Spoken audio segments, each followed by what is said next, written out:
gagawin natin pavement fender mga boss. Nakita ko lang to sa isang vlogger. O gagayahin lang natin. Tingnan natin kung effective din sa unit natin. Okay, let's go. Lagariin na yan.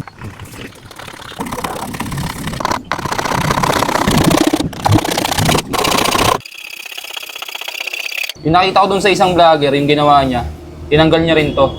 Para hindi sasaya daw yung gulong once na nagmalaki kayo ng gulong.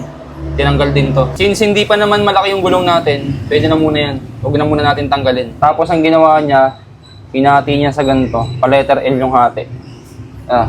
Gawin din natin.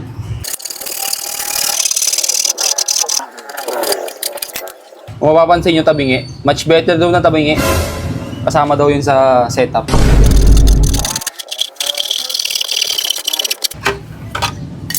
Testing natin kung pwede na.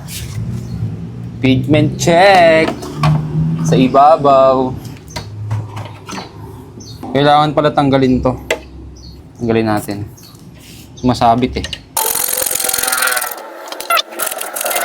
So tinanggal natin tong kabila. Ito. Kasi sumasabit eh. Bale ito na itsura niya. Tanggalin din natin to. Yung fender natin, okay lang yan, may gas. Kahit magasgas pa ng ano yan, kasi ipapapintura rin naman natin to. Paparepaint din natin yan. Kaya okay lang siya magkandagasgas ngayon. Importante, makuha natin yung sukat. Dun sa gumaya nung fender treatment nila, kumakalog kasi wala daw washer dito sa ilalim. Ngayon, lalagyan natin yan. Para nakasakay dito yung washer. Bali ang mangyayari, may washer dito sa ilalim, tapos nandito sa ibabaw, tapos ipapasok mo yung tornilyo. Ganyan. Okay? Kapit muna natin. So, ito yung washer na ilalagay natin. Hindi siya pantay eh. Wala na akong ibang makitang washer eh. Pwede na yan. Lalagay nyo lang sa ibabaw, tapos tsaka nyo ipatong to.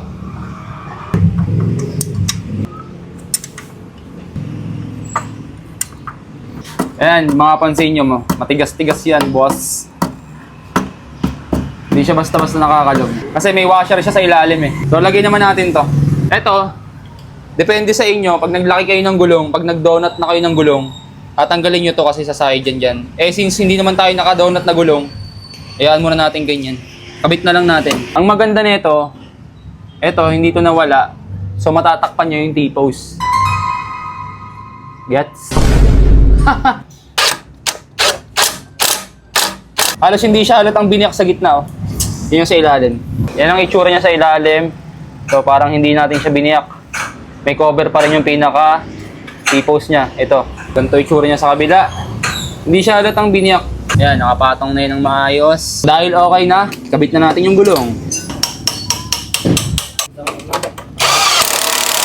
Balik natin yung headlight. Ito na itsura niya ngayon.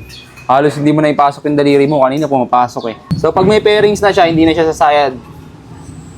Kasi nakaangat na yung headlight niya. Eh, ano pang gagawin natin dyan? Montage!